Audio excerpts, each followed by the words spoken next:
কোনো একদিন নিঃশব্দে চলে যাব প্রখর রৌদ্রে তাপে ফুরিয়ে যাওয়া শিশিরের মতো। সময়ের হিসেবে সেটা দিন না হয়ে রাত্রিও হতে পারে। নিয়োজিত ফেরেশতা আসবে, কানে কানে শোনাবে মৃত্যুর পরোয়ানা।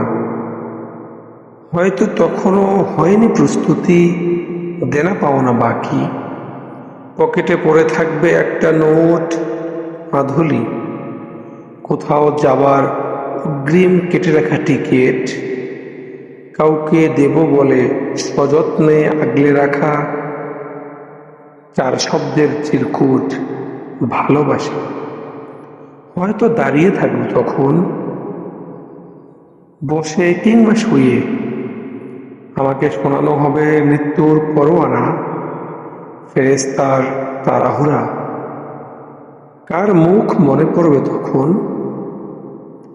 মায়ের, বন্ধু নাকি প্রিয়জনের? মনে পড়বে, মনও পড়বে খুব। অগোছালো চলে যাব প্রস্তুতিহীন। তবুও চাই আমি যেন যেতে পারি পবিত্র দিন ভোরবেলা। চারপাশে কালিমার তালকিন হবে, জবানে থাকবে লা ইলাহা ইল্লাল্লাহ, লা ইলাহা ইল্লাল্লাহ।